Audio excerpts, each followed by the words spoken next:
Oh yeah, so um, last night we went to Satu Suro.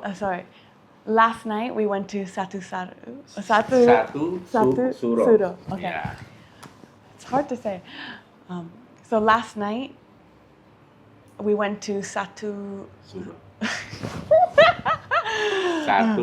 Sorry, let me start again. Last night we went to the Javanese New Year celebrations. Suro. Yeah. So last night we went to the Javanese Satu Suro Yeah. celebrations, the New Year celebrations. Can you give us a little context for? It was new for me, and how would you explain what it is and why it's meaningful to Java? Yeah. In the other conversations we've had for this, we keep going back to something. We keep saying it's so simple but profound. The simplest thing, but it's also the most powerful. You want me to give you example? Yeah. Okay. Sini. I can't with my stick skirt, Okay. but Okay. me. Yeah. If I was to ask you, as we finish, in this changing world that is changing so fast and so much chaos. I mean, you are very specific, one of a kind. Okay, it's my honor. But if I was to ask you, for people who may not have access to this knowledge that you're sharing with me right now, if we were to synthesize one offering of wisdom for this crazy, chaotic, changing world we're living in. I have brief answer about your question. Yeah. Last night. Video. You probably have footage yeah, of me. I have. So why Yeah, is it that yeah. they walk in silence in particular? Yeah. Why is it silent?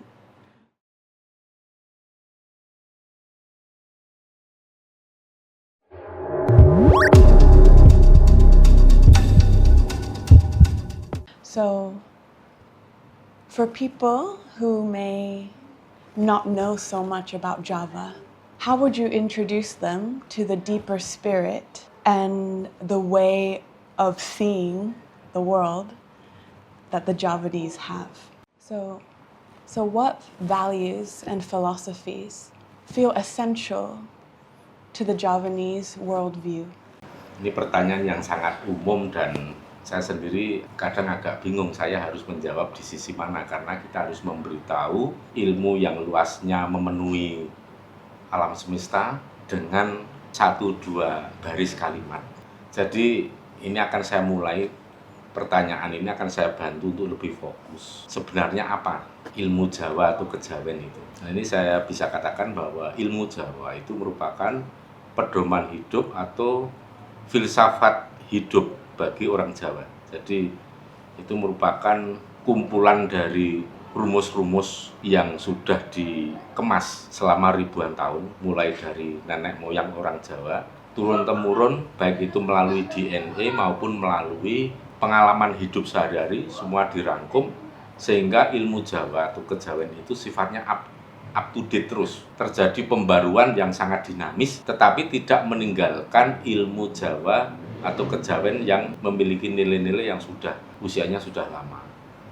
Jadi pada intinya itu merupakan falsafah hidup atau pedoman hidup bagi orang Jawa. Jadi ilmu yang dimaksud kejawen atau ilmu Jawa, filosofi Jawa, itu di dalamnya ada cara teknik kita manusia ini sebagai mikrokosmos atau jagat alit untuk berinteraksi dan berkomunikasi dengan makrokosmos atau jagat agung. Nah, ini bagaimana kita berinteraksi dan berkomunikasi dengan antara mikrokosmos dengan makrokosmos, ini tentu melibatkan teknik-teknik yang sifatnya multidimensi. Jadi akan melibatkan teknik interaksi komunikasi dengan cara physically, melalui pikiran, melalui pengamatan visual, juga melalui bahasa rasa atau yang bisa disebut sebagai batin. Jadi bahasa rasa itu merupakan salah satu bahasa komunikasi yang paling penting bagi kejawen. Ya. Kan ada yang namanya insting, terus deep feel, naluri. Nah, itu semua itu akan dikelola oleh kejawen, itu menjadi bahasa untuk berkomunikasi dengan seluruh makhluk hidup, bahkan komunikasi dengan alam semesta yang bagi orang lain itu bukan merupakan makhluk hidup yang bisa diajak komunikasi. Tetapi bagi orang Jawa, bahkan kita berkomunikasi dengan alam semesta, dengan mountain, dengan gunung itu kita bisa berkomunikasi bukan menggunakan bahasa verbal yang digunakan oleh manusia, tetapi menggunakan bahasa rasa. Dan di sini bahasa rasa itu sifatnya universal. Artinya seluruh makhluk hidup itu akan mampu berkomunikasi dan interaksi hanya dengan menggunakan bahasa dunia yang bernama bahasa rasa. Seperti misalnya kita berkomunikasi dengan binatang. Kadang-kala kita melihat seekor anjing.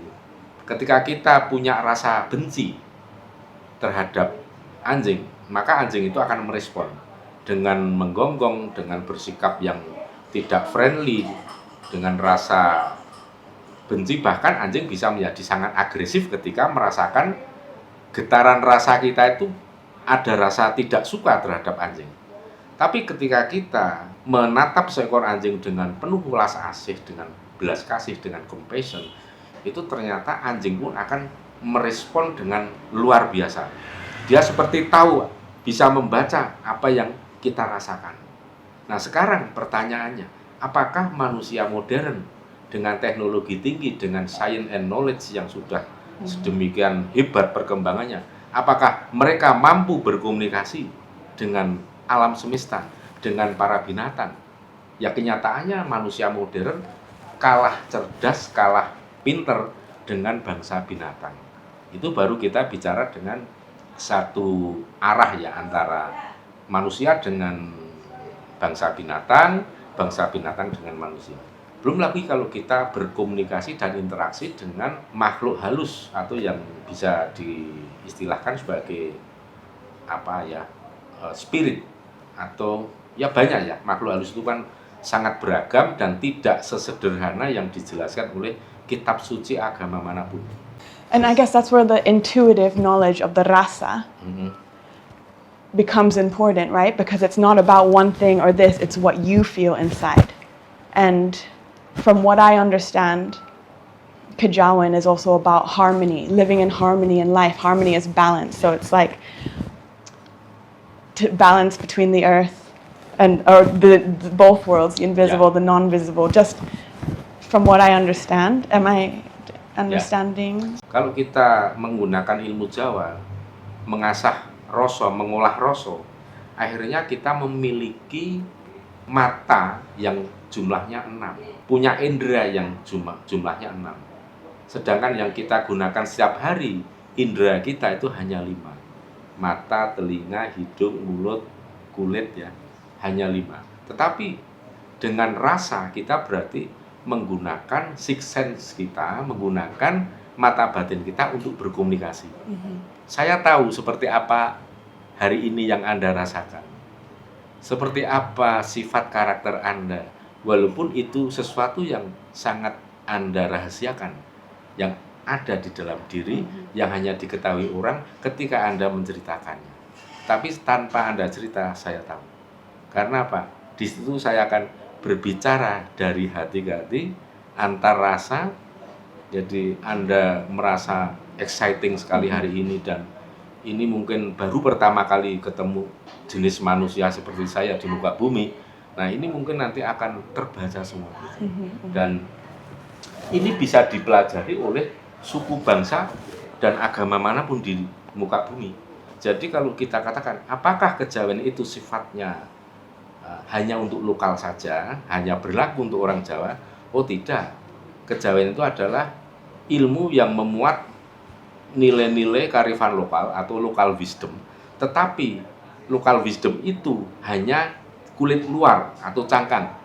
Kalau kita semakin ke dalam lagi mendalami ilmu Jawa, di situ akan ditemukan bahwa ternyata kejawen itu sifatnya universal, bisa diaplikasikan, diterapkan bagi umat manusia sebumi ini dengan beragam suku, budaya, agama bisa.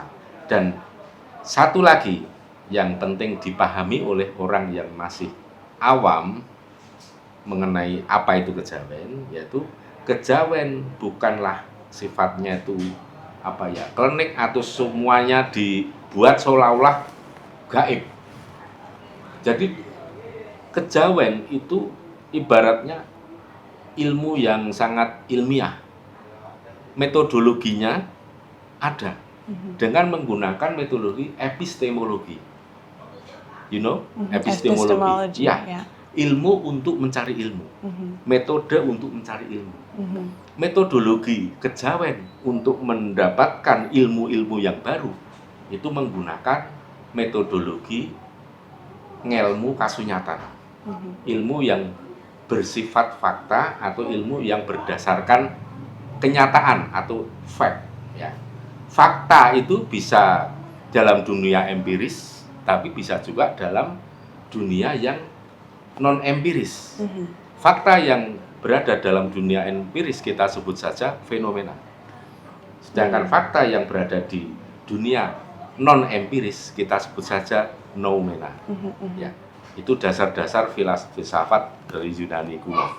Nah, itu bisa kita aplikasikan ke dalam ilmu Jawa kita sehari-hari dan kita akan terkesima. Mungkin orang-orang yang baru mungkin saat mengaplikasikan kejawen ilmu Jawa nanti akan terkejut betapa dahsyatnya di situ. Karena akan melihat dan menyadari sekaligus menjadi saksi bahwa ternyata semua yang bersifat gaib, semua yang bersifat non-fisik itu memiliki hukum rasionalitas atau masuk akal. Jadi semuanya bisa dipahami dengan akal sehat. Bahkan bagi orang kejawen tidak pernah menyebut Tuhan tidak bisa dipahami dengan akal sehat. No. Bagi orang Jawa, Tuhan maha rasional. Tuhan sangat bisa dipahami dengan kemampuan nalar, reason. Jadi semua bisa dijelaskan, reasonable. Kita bicara sesuatu yang gaib. Sekarang saya tanya balik, apakah Anda percaya? Are you believe about ancestor? Eksistensi ancestor? Yeah. Yes, I do. You believe tentang dewa? In what? Deva? Shiva, Buddha, Shiva, yeah, Shiva, yes. Brahma, Vishnu. Brahma, Vishnu. You believe? Apa yang menjadi dasar Anda belief terhadap? But I also believe they are connected to qualities within us. Yang bisa membuktikan. But that's why I name that I feel like they are also connected to aspects inside us, that they're not necessarily gods per se, but reminders of qualities within us to remember and to call on and channel. Anda menilai ini alasan yang rasional? Do I think that's rational? Yeah. Right? Ya. I think if it supports us to orient towards something that's positive, that's outside also of only using it for ourselves, but it connects us to our place in the world.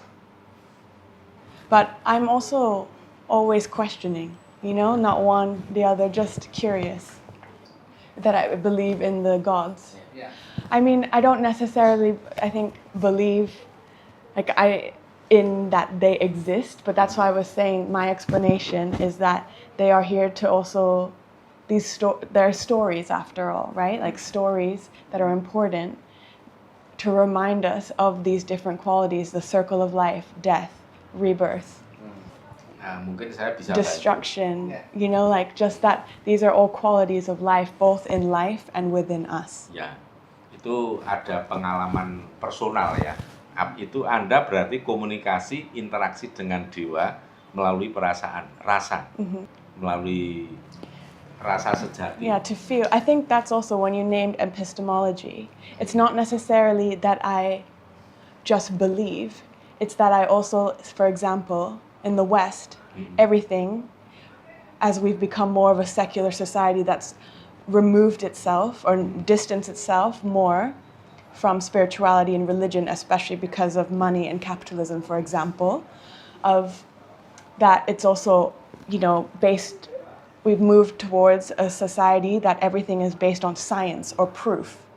So that's another epistemology, right? That if there's no proof, that it's not real. So I'm holding those two things. I also, not only in that realm, that they don't believe in the invisible world, they don't believe. So I'm interested in also other ways of thinking and viewing the world from a more holistic perspective of how what is reality, the invisible, the not, and the visible, how they coexist. So for me, the idea of the gods is also, and ancestors, that is the invisible world. And then you have kind of rational science, or what a Cartesian philosophy is, I think, therefore I am, in the West. So holding those dualities of what is it like to hold all of it? It's not just one or the other. Saya akan menjelaskan ini yang menarik. Kenapa saya menanyakan sesuatu ke Naomi? Karena saya ingin menggali sesungguhnya perspektif atau sudut pandang dari mana yang harus saya jelaskan. Yang paling urgent di sini, maka saya akan bantu Naomi untuk memahami seperti apa dewa dengan lebih rasional lagi, dengan berdasarkan apa yang saya alami, saya rasakan selama ini. Nah, ini menurut apa yang saya alami, karena dalam kejawen itu kan agak berbeda dengan Hindu ya. Tentang dewa itu kan juga tidak serinci agama Hindu.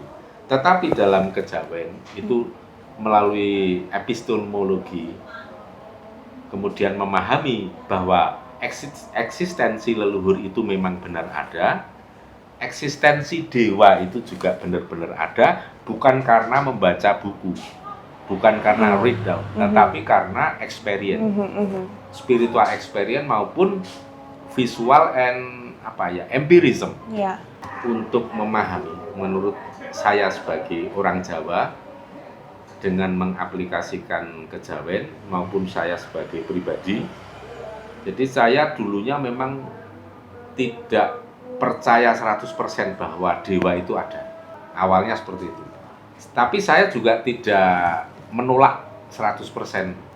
Tapi saya 50-50 ya, antara saya menerima dengan saya menolak, 50-50 tentang keberadaan atau eksistensi dewa.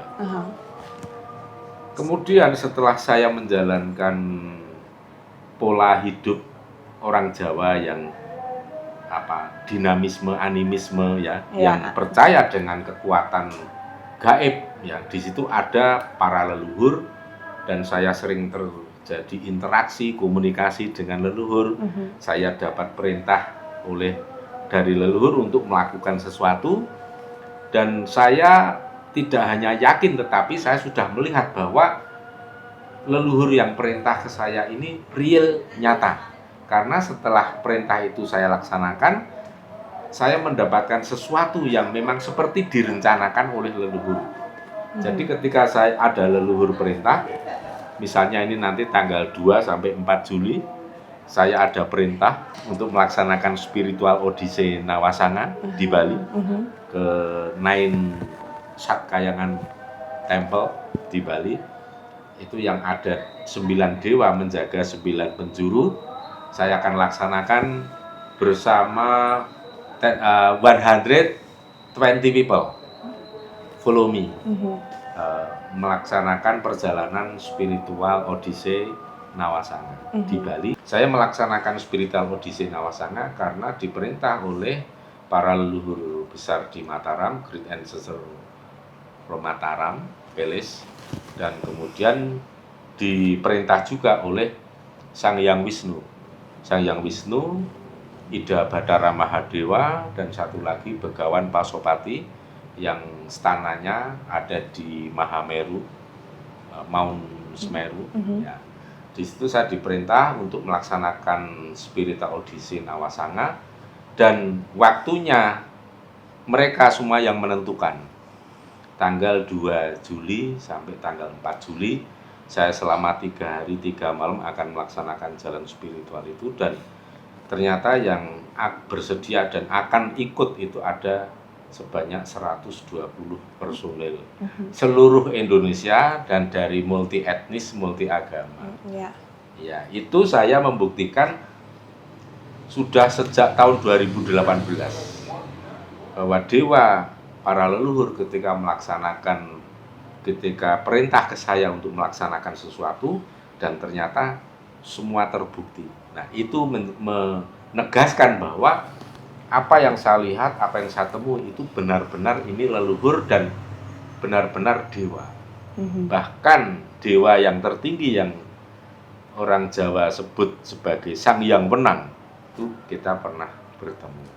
So if I was to ask you, what is it that you do believe in? What would you say? Oh, if I was to ask him, because he's like, I don't believe in this, I don't believe in that, I don't necessarily, what is it that he does believe in? So, how did you come to decide that this became real for you? Ya, jadi ada beberapa cara ya, tapi untuk mungkin orang yang umum, mungkin bisa spontan dan tidak disengaja, bisa melalui mimpi. Tetapi ada juga yang melalui perasaan, misalnya perasaan ini, saya ingin sekali pergi mengunjungi makam leluhur di mana misalnya. Atau saya ingin ke Bali, saya ingin tangkil atau ritual di Pura Pusering Jagat misalnya. Dan itu sebenarnya perintah dewa, tetapi kadang tidak terbaca ini yang perintah siapa, tetapi daya tarik untuk menggerakkan hati ini sangat kuat. Itu dulu, awal. Tapi setelah perkembangannya, saya betul-betul menyaksikan ada dewa itu datang. Jadi kalau saya berkomunikasi interaksi dengan leluhur sudah biasa, dengan ancestor sudah biasa.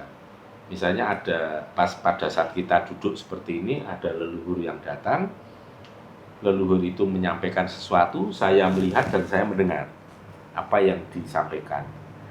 Dan ketika dewa yang datang, ternyata polanya berbeda.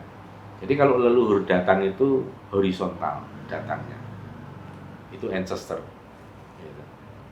Ancestor becoming. Ya seperti human, jadi jalan horizontal. Tetapi different dengan dewa. Dewa ketika he become, dia dari atas vertikal turun. Ya. Itu dewa. Dan kira-kira 5 menit, 10 menit itu sebelum dewa itu datang, ini sudah terasa getaran energi yang luar biasa sudah kita rasakan. Wow, ini ada something yang spektakuler. Jadi pas 5 menit sebelum dewa itu datang, posisi saya sudah seperti ini. Karena saya sudah paham, ini pasti dewa yang akan datang. Saya sudah sungkem dan nanti akan terdengar suara. Seperti suara angin yang nanti kita melihat ada dewa turun. Kadang dari suara dewa yang sudah kita kenal, suaranya sudah kita kenal, kita tahu, oh ini Sang Hyang Wisnu. Jadi dewa yang pernah berkunjung, berinteraksi di sini, dan yang saya pernah lihat di Bali, itu semua 9 dewa itu sudah saya pernah lihat. Dan yang pernah berkunjung ke rumah ini, ada Begawan Pasopati, Begawan Sanjiwani, Ida Badara Mahadewa, Dewa Samkara, Putri Danu, Dewi Danu, Sang Hyang Siwa, terus Dewi Saraswati, Sang Hyang Brahma, Dewi Guagiri Putri yang di Nusa Penida. Ternyata banyak sekali. Bahkan Sang Hyang Wenang pun pernah. Sang Hyang Wenang itu dewanya para dewa. Kalau di pewayangan ada, nanti bisa saya tunjukkan wayang Sang Hyang Wenang seperti apa. Saya dulu tidak believe, saya dulu tidak percaya. I'm not believe about Sang Hyang Wenang. I think ini just wayang. Ini paling hanya wayang, simbol saja. Tapi ketika saya melaksanakan Spiritual Odyssey Nawasanga tahun 2023 yang lalu, saya betul-betul melihat Sang Hyang Wenang itu turun di Pura Puncak Mangu. Dan dewa itu memerintahkan Jero Mangku yang memimpin doa itu untuk memberikan upacara namanya pawintenan ke saya dan istri, juga menyematkan karawistel. Itu sebagai pertanda saya diangkat menjadi Jero Mangku. Saya tanya, kalau saya diangkat menjadi Jero Mangku, saya ini orang Jawa. Di Jawa tidak ada pura. Tapi di Jawa itu kalau sembahyang menggantikan pura itu ya di mountain, di gunung. Itu sebagai pura. So in Java, what role does the mountain have? Puranya orang Jawa itu gunung, seperti Merapi, Semeru, Arjuna, dan sebagainya. Ada 7 gunung. Saptawardi atau 7 gunung. 7 mountain itu sebagai puranya atau the great temple-nya bagi Javanese spiritual. Nah, di situ saya dibilang oleh Jero Mangku bahwa saya dibuat upacara untuk mengangkat sebagai Jero Mangku untuk Nusantara. Saya hanya menirukan Jero Mangku. Jadi saya diangkat sebagai Jero Mangkunya Nusantara dengan tugas bukan memimpin orang untuk melaksanakan sembahyang, tetapi bertugas untuk mengajak kembali generasi penerus bangsa Indonesia ini untuk kembali ke jati dirinya, untuk menjadi orang Jawa seutuhnya, untuk menjadi orang Sunda seutuhnya, menjadi orang Batak, terhadap semua generasi penerus bangsa yang sudah kehilangan jati diri. Maka dalam spiritual Jawa disebut kebo mulih menyang kandange. Kebo mulih menyang kandange itu kerbau yang kembali pulang ke kandang. Itu sebagai simbol kembalinya Nusantara ke jati dirinya yang nanti akan menjadi bangsa yang besar. Seperti itu. Di Jawa Timur itu ada Semeru, Arjuna, Penanggungan, kemudian Gunung Lawu, Gunung Merapi, Gunung Bromo, dan di Jawa Barat Gunung Halimun. 7 mountains.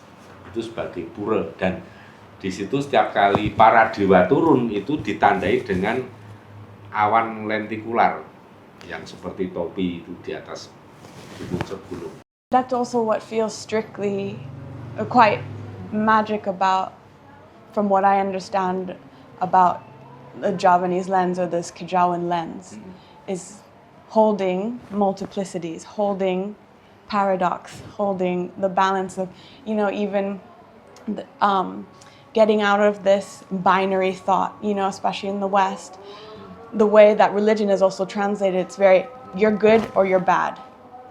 You're this or you're that. And that's also how, political parties are organized, how the algorithm of the internet is organized, of it's you're this or that, you're this or that. Pick a team, and holding nuance and holding complexity, holding paradox, because as humans, we are paradoxical, we're complicated. I think for me, it's a really generous lens to see the world, and very human actually, that we are imperfect, we are happy and sad, we are this and that. Yeah. So that Thank you. feels really refreshing to me of, I can breathe, all of these different parts of myself can be here. So here in Yogyakarta, we have the mountain, the volcano, here Merapi. greeting us, exactly. And I heard that it's on a sacred axis. So it's like the guardian almost of the city. Ya. Jadi kalau kita bicara soal Gunung Merapi, Merapi itu harus dikaitkan relationship. Ada relationship antara Mount Merapi and Keraton Jogja and Laut Selatan. Itu di Parangkusumo. Itu sebagai garis spiritual. Kalau dikatakan garis spiritual yang sifatnya imajiner, saya tidak setuju. Tetapi itu sebenarnya bukan imajiner, bukan imajinatif, bukan fantasi, tetapi itu memang esensinya ada, filosofinya ada, dan power atau energinya ada. Dan itu merupakan lambang dari Tuhan, alam semesta, kehidupan bumi ini, dan kehidupan selatan itu sebagai spirit yang ada di bumi. Nah, jadi diwakili oleh Merapi, kemudian di Jogja ini ada keraton, inti keratonnya itu Tugu Jogja. Tugu Golonggili. I also had, sorry. So since we've been in Java, we keep hearing about Semar. Semar, oh ya. And Semar seems to embody. I have. This is Semar. Yes. He seems to embody a lot of the qualities you were talking about, of the paradoxes, the light, the dark, the good, the bad, this paradoxical nature. Can you tell us, or tell people who may not know who Semar is, a bit about him and what role he plays in Java? Ya, kita harus membedakan Semar itu dari dalam dua perspektif dulu ya. Because he's particular to Java. Yeah. Semar is from Java. Ya, Semar di Jawa ini dipandang dalam dua perspektif. Perspektif wayang dengan perspektif spiritual. Jadi perspektif seni dengan perspektif spiritual itu different. Kalau dalam perspektif seni, wayang masuk ke dalam tokoh dewa yang kemudian menjadi manusia. Because wayang is the shadow. Ya, shadow puppet. Shadow puppets. Nah, itu di Jawa. Itu juga esensinya wayang itu, Semar itu adalah adiknya Bathara Guru atau Sang Hyang Siwa kalau itu dalam pewayangan.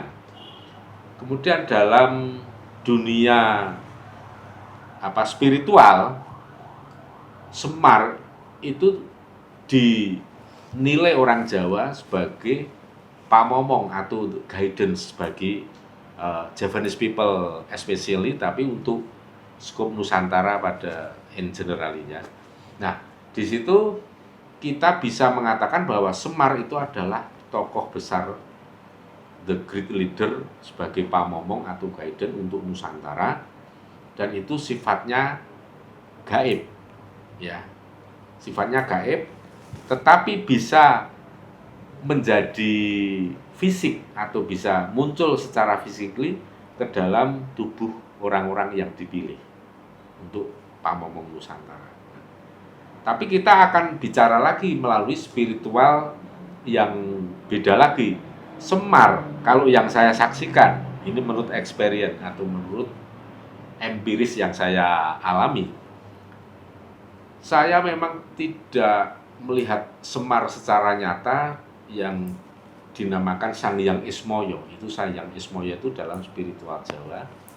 Dalam kesenian Jawa juga disebut Sang Hyang Ismoyo, dalam spiritual Jawa juga ada disebut Sang Hyang Ismoyo, tetapi saya juga menyaksikan bahwa ternyata Sang Hyang Ismoyo itu ada wujud yang lebih konkret yang disebut sebagai Ki Sabda Palon dan Noyo Genggong. Itu kembar itu. Twin sister. Jadi kembar ya, tapi tidak identik, agak different. Nah, itulah nanti yang akan muncul. Ini benar-benar real. Kita bicara tentang empirism. Ini kita udah masuk ke ranah empirism karena Sang Hyang Semar yang tadinya Sang Hyang Moyo kemudian akan ngejowantah atau akan mengartikulasikan, memanifestasikan diri ke dalam orang-orang terpilih, 2 orang terpilih yang kalau bisa saya sebut berasal dari Banyuwangi, yang bernama Garu Jito dan Garu Murti. Tapi mungkin semua orang atau mayoritas orang belum menyadari ini, tapi itu nanti akan muncul.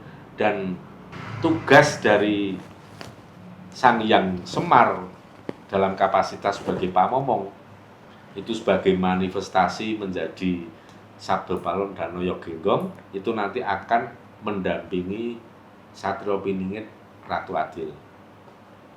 Mesias ya, kalau dalam tradisi Timur Tengah ya Mesias. Nah, seperti itu nanti atau Imam Mahdi kalau di dalam tradisi Timur Tengah ada Mesias, Imam Mahdi seperti itu. Tapi dalam spiritual Jawa ada dikatakan dengan Ratu Adil atau Queen of Justice gitu. Nah, didampingi oleh Sabdo Palon dan Noyo Genggong, dan itu adalah bertugas sebagai Semar yang ngejowantah atau Semar dalam manifestasi manusia. Jadi seperti itu. So, across the world, especially in the West, a lot of people are experiencing a lot of depression, anxiety, disconnection, unhappiness, confusion, sense of loss, of purpose. What is it from a Javanese worldview that we could benefit from? Ya. Kalau saya melihat itu karena masyarakat Barat, Eropa, Amerika, dan itu kenapa mereka banyak mengalami depresi, gampang frustasi, dan itu karena yang dari kecil sampai tua, sampai dewasa dan tua itu yang digunakan hanya setengah atau separuh dari body, atau separuh dari bagian dari manusia itu hanya setengah yang digunakan, yaitu sisi otak kiri saja. Makanya sains dan teknologi bisa berkembang cepat, tetapi otak kanan tidak berkembang. Jadi tidak ada balance. Kalau otak kiri saja yang dominan dan berkembang pesat, ya ibaratnya nanti orang berjalan itu kakinya pincang sebelah dan akhirnya jatuh. Beda dengan di Jawa. Di Jawa ini otak kiri digarap, potensinya digunakan, otak kanan terus diolah. Karena kalau otak kanan kiri ini diolah, di garis tengah itu ada limbic section. Itu kalau terkoneksi, itu nanti akan menjadi powerful person. Dia akan mempunyai daya analisa yang sangat tinggi, high intelligence, dan bahkan orang akan tahu sebelum sesuatu terjadi hanya dengan melihat 1 detik, 2 detik nanti sudah tahu jawabnya. Oh, ini akan terjadi apa, akan kemana.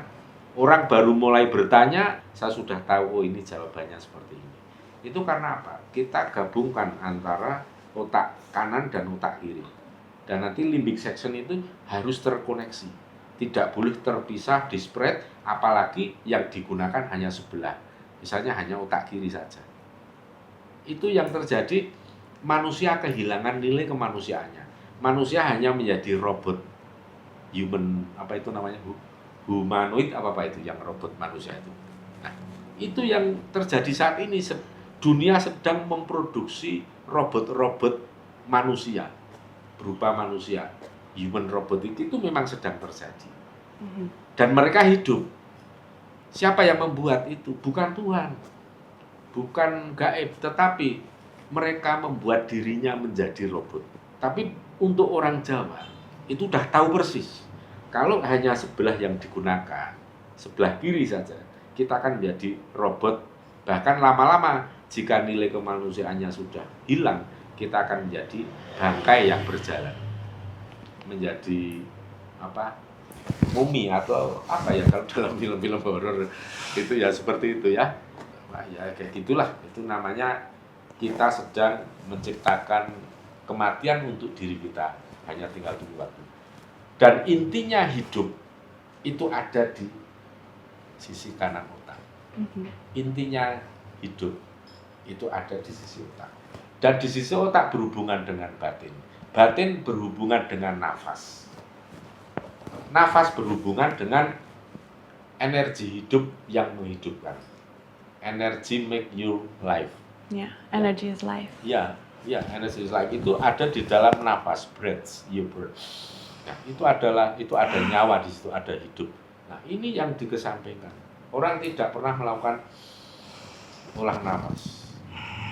Padahal usia manusia ditentukan oleh pemakaian nafas. Kita semakin banyak menggunakan nafas, kita akan makin pendek usianya. Maka kalau kita tidur, kita seperti meditasi, dan saat meditation itu you have about idealnya itu 14-15 times breath. 1 minute. Ya, jadi semenit itu cukup 14, 15 atau maksimal 18 kali bernafas. In the other conversations we've had for this, we keep going back to something. We keep saying it's so simple but profound. The simplest thing, but it's also the most powerful. You want me give you example? Yeah. Oke. Sini. I can't with my stick skirt, Oke. but Oke. Ini kita lakukan tarik nafas panjang 3 kali. 3 times you inhale, exhale. Jadi keluarkan lewat mulut. 3 times. Open your eyes. Ya. Pandangan lurus ke depan. Lurus, straight, ya. 3 times. And then long inhale and you close your eyes. Follow me. 1, 2, 3. Inhale. Close your eyes. Hold.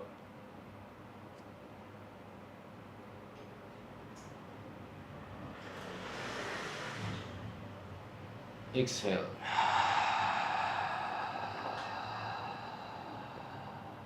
Ini dasar. Tetapi ada yang more important. But you feel. Jadi perasaan kita itu harus bahagia. You feel happy. Kalau kamu merasa sedih, you sad, jangan melakukan meditasi. Karena efeknya energi negatif yang akan didapatkan. Jadi harus kondisi situasi hati ini happy, enjoy, ya. Itu baru melakukan meditasi. Jadi meditasi tidak bisa dilakukan saat Anda marah, saat Anda sedih. Itu kalau melakukan meditasi itu sangat sulit. Apabila dipaksakan, nanti energi yang negatif yang akan terakumulasi. Jadi lakukan dengan perasaan happy and enjoy. Smile in your heart and articulate in your face.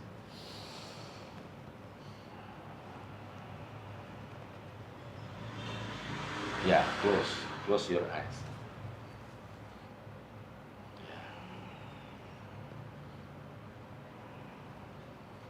Yes, good, right. Yes, right. Jadi Anda bisa touch your stomach. Kalau ini yang bergerak, itu artinya udah nafas perut. Tetapi kalau dada yang masih bergerak kembang kempis, ya. Kalau dada yang masih kembang kempis itu namanya nafas bekerja. Nafas bekerja itu artinya siklon di dalam otak ini masih sangat tinggi. Jadi belum masih ke beta. Jadi kalau beta itu nafasnya masih di dada, masih berat.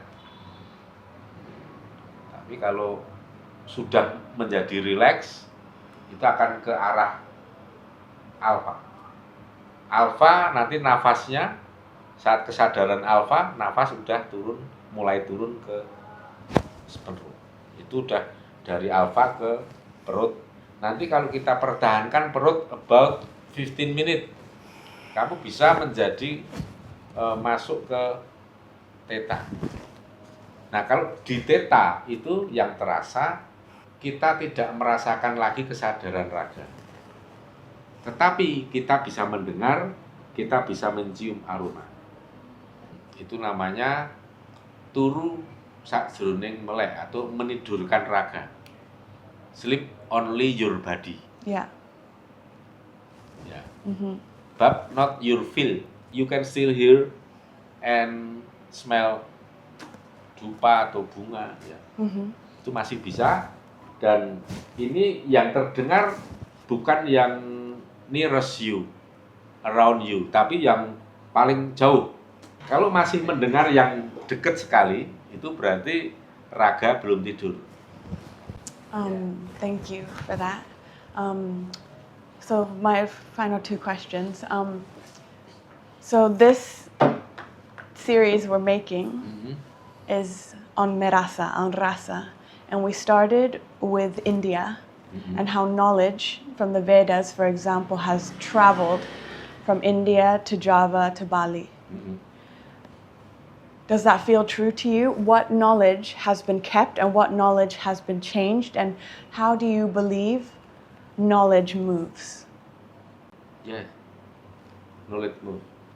But menurut Patrick, But it gets interpreted and changes. knowledge Patrick karena sudah sampai ke Tibet, ke India, dan ternyata Patrick terkejut karena justru orang Tibet dan India yang menyampaikan bahwa asal mula dan guru kami itu berasal dari Jawa dan Sumatera. Maka Patrick, kamu tidak boleh menjadi biksu di sini, kamu harus pergi ke Jawa, pergi ke Nusantara, karena di sana ilmu yang lebih tua, asal mula kami mendapatkan semua ini. Akhirnya Patrick pergi ke Indonesia dan ingat pesan dari para biksu di sana, kamu akan menemukan orang-orang yang tinggi spiritualnya tetapi dalam kehidupan sehari-hari hanya ya seperti manusia, orang-orang biasa. Seperti menjadi petani, guru, atau pengusaha wira swasta. Tapi mereka sebenarnya punya ilmu spiritual yang tinggi. Beda dengan kami yang ada di Tibet ini. Semuanya dimasukkan dalam sangkar emas berupa bangunan-bangunan suci, pemujaan, dan kami terkurung dengan kehidupan masyarakat. Maka kamu nggak boleh seperti kami di Tibet, pergilah ke Nusantara. Dan Patrick ketemu banyak orang, termasuk waktu itu ketemu saya bilang, Patrick, kalau kamu mau hidupmu makmur, kamu punya duit yang cukup, ikutilah ilmunya orang Jawa. Kamu minta kepada alam semesta, kepada para ancestor untuk dibukakan, diberikan jalan untuk kemakmuran, untuk rezeki, untuk uang. Akhirnya dia menjalankan semua itu, sampai akhirnya membuktikan betul, saya sudah hidup di Jawa, di Indonesia, sudah sekitar 20 years, dan saya makin kesini makin makmur. Dan sekarang sebagai apa? Ya, itulah itu kehebatan Patrick seperti itu. Oh yeah, so last night we went to Satu Suro. Last night we went to Satu Suro. Okay. Yeah. It's hard to say. So last night we went to Satu Suro. Sorry, let me start again. Last night we went to the Javanese New Year celebrations. Suro. Last night we went to the Javanese Satu Suro celebrations, the New Year celebrations. Can you give us a little context it was new for me, and how would you explain what it is and why it's meaningful to Java? Ya. Satu Suro itu tahun barunya sebagai New Year-nya, tetapi bulan Suro ini yang very very special. One month bumi itu melakukan meditation. Earth going to meditation selama 1 month. Jadi selama bulan Suro, vibrasi yang akan terasa itu adalah vibe-nya meditation. Nah, semua orang, khususnya orang Jawa yang paham, harus harmonik and selaras dengan vibe-nya Satu Suro. Orang-orang yang bisa selaras dengan vibe-nya Satu Suro yang meditatif, mungkin ada di gelombang alpha and theta. Kalau kita melawan vibe itu, kita makin jauh dari keberuntungan. Bisaan lagi. Tapi kalau kita bisa selaras dengan vibe-nya Suro, maka kita di kemudian hari, di bulan depan atau berikutnya, kita akan mendapatkan keberuntungan yang besar. Kita akan mendapatkan keselamatan. Maka di Jawa ini, selama bulan Suro tidak boleh untuk pesta. Tidak boleh untuk berhappy-happy, ya hanya untuk urusan duniawi, ya hedonik, no, selama bulan Suro. Jadi harus lebih banyak ke memberikan menu batin yang sebanyak-banyaknya. Ini saatnya pesta bagi batin kita. Jadi party of my spirit, soul, tapi not party untuk hedonik yang sifatnya hanya untuk duniawi, jangan. Jadi makanya di Jawa itu tidak dibolehkan menjalankan pernikahan, ya, married itu di bulan Suro tidak boleh, karena itu happy. Tapi kalau kita melaksanakan perjalanan spiritual Odyssey seperti yang saya lakukan nanti, itu sangat tepat. Dan nanti kita akan mendapatkan vibe yang sangat positif, mendapatkan blessing dari para dewa, dari para great ancestor. Nah, itu nanti yang akan menjadikan diri kita itu more powerful untuk melangkah ke depan. Itu kita akan menjadi lebih kuat, lebih sehat, ya, healthy-nya kita meningkat, terus happy-nya juga meningkat, dan apa yang namanya prosperity. Ya. Jadi kita punya realignment. And why itu. it was so special to walk in silence with so many people. Why is it that they walk silently? Yeah, I did it last night. Video. You probably have footage of I me. have. So why is it that they walk in silence in particular? Why is it silent? Itu kita itu kan harus topo bisu, kita keep silent karena yang berbicara itu rasa. To feel your own rasa. Rasa ini isinya bersyukur dan memohon. So make your own experience, trust your own feeling, be in your own intuition, in your own Betul. Itu experience. Kita connected dengan ini antara kita ini mikrokosmos, mikrokosmik, connected with makrokosmos atau makrokosmik melalui film. I love that. Yeah. Micro, macro. Yeah. The Micro, cosmos. macro. We are all people mikrokosmos. We are all microcosmos. Universe makrokosmos. We have sukma. Sukma itu spirit. Two So spirits. we call the spirit of mikrokosmos. And universe have spirit too. We call spirit of the universe. And other people call him God. God. Yeah. You Spirit sudah of the paham? universe. Yes, the spirit of the universe, Tuhan, God. Tapi bagi orang Jawa, roh jagat agung atau sukmo jagat agung, spirit of the universe.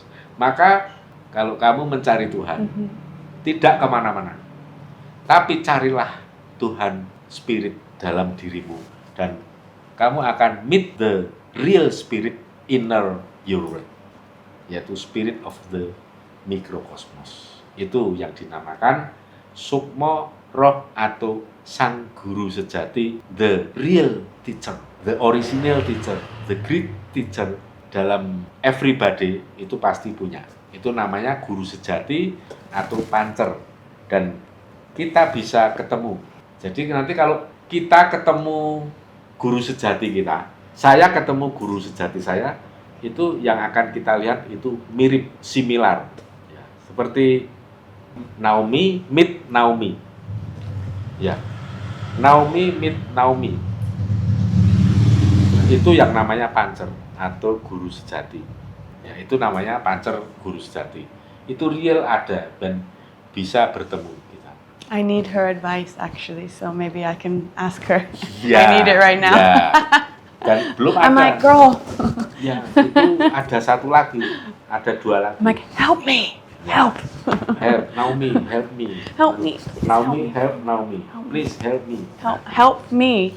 Me Iya. help me. Me help me. Itu yang namanya guru sejati, dan itu memang real ada. Dan itu tidak pernah salah. Apa yang nasihat yang diberikan, saran yang diberikan tidak pernah salah. Selalu benar. Karena dia adalah Tuhan yang ada di dalam diri. Get my body. Ya, spirit of the microcosmos. Spirit of the microcosmos. Me. Ya, itulah. If I was to ask you, as we finish, in this changing world that is changing so fast and so much chaos, I mean, you are very specific, Okay, one of thank a kind. you. Okay, Thank you very much. it's my Yeah. honor. But if I was to ask you, for people who may not have access to this knowledge that you're sharing with me right now, if we were to synthesize one offering of wisdom for this crazy, chaotic, changing world we're living in. I have great answer about your question. Yeah. Tahun 2023, tahun 2022, banyak ancestor yang memberikan warning kepada saya, bersiaplah, get ready, because the world become change. Nanti ada the new era. The new era. Ya, but different with konsep new era versi West ya. Ini different. Jadi perubahan ini memang akan diawali dengan adanya penyakit, ya, pandemik, kemudian perang, kemudian bencana alam, disaster, dan genocide, science and teknologi war. bisa menjadi bencana dan perang, kemudian terjadi perubahan geopolitik, teknologi, ya, itu sudah disampaikan oleh para great ancestor since 2022. Ya, 2022 sudah mulai disampaikan dan dilanjutkan 2022. Yeah. Bahkan sebelumnya, I feel it a lot. Bahkan sebelumnya 2019 saya sudah diperintah ke Bali untuk mengikuti upacara Karya Agung Pangurip Bumi. Itu doa orang Bali, bukan saja untuk orang Bali, tetapi untuk Nusantara dan untuk dunia. Namanya pangurip itu apa ya? Menjadi tumbuh lagi, menjadi hidup kembali. Saya banyak dibully oleh orang-orang. Memangnya dunia ini mau mati? Ya saya jawab bahwa dunia ini memang menuju ke arah kehancuran. Dan kehancuran ini bukan untuk menghancurkan dan selesai finish dalam kondisi hancur. No. Tapi ini merupakan daur ulang. Daur ulang, recycle, ya. Dunia globe akan di-recycle, didaur ulang menjadi sesuatu yang baru. Ini seperti tugas dan konsepnya Dewa Siwa. Bukan menghancurkan untuk apokalips. No, orang Jawa tidak ada konsep apokalips. Tetapi yang ada adalah peluburan untuk menjadikan sesuatu tumbuh yang baru. The new era itu. Yeah. Maka kalau di konsep Jawa ini, kejawen tidak menggunakan konsep apokalips. No. Enggak ada. No. Tapi ya peleburan untuk melebur, mensucikan, purifikasi bumi. Purification. It's Purification, cleaning. Yeah. cleaning. So what must end must Ya, end, itu. and what must begin. So. Betul, what must begin untuk the new But era. but the end is always destructive. It's Harus ada seperti perang, kemudian bencana alam, itu semua adalah mekanisme alam untuk recalibration, rebalancing. calibration and menuju balancing. Yeah. Ya. Because it's out of balance. Ya. Yeah. Reasonable? Yes. Ya. Because kejawen is fact. Berdasarkan I mean, this makes sense to me. This is a worldview that I also hold.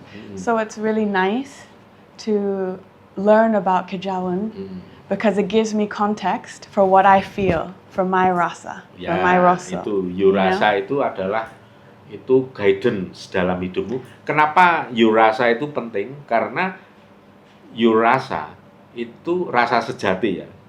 Dan komplit kita sebutnya rasa sejati. Itu adalah bahasa Tuhan yang ada di dalam dirimu. Kalau boleh kita ucapkan begini, Spirit of the Microcosmos speaking with you melalui rasa sejati. I always had this message for years of get ready for the change. Things Yeah, are changing. get Get ready, and don't be scared. Ya, Get ready. Like learn a few things. Don't be scared, but release and get with the change. I just had such a strong feeling. dan ini yang kenyataan yang saya alami, banyak sekali orang-orang dari Eropa, Amerika yang datang kemari setiap saat untuk belajar kejawen, dan setelah belajar kejawen betul-betul membuat perubahan dalam hidupnya yang sangat spektakuler. Hidupnya menjadi selalu sehat, ya, more healthy, dan lebih makmur, lebih mudah mencari uang, pekerjaannya sukses, dan dia merasakan ini benar-benar sedang menemukan dirinya, betul-betul menjadi manusia. Jadi selama ini mereka tidak berpikir, apakah saya ini sedang menjadi manusia atau bukan? Confusing. Yeah. Nah, tapi setelah belajar ilmu Jawa, akhirnya menemukan, oh, disinilah nilai kemanusiaan. Yeah. Ya, Terima kasih. ya, God. sama-sama. Matur nuwun gitu juga. Matur Matur nuwun. nuwun. Nah, itu bahasa Jawa. Matar nuwun. Matur Matur nuwun. nuwun. Ya. Matur nuwun. Kalau di Bali, matur suksma. Matur suksma. Itu Bali. Kalau di Jawa, matur Matur nuwun.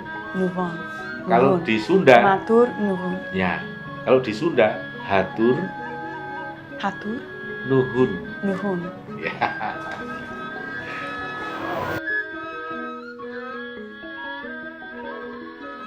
Matur nuwun.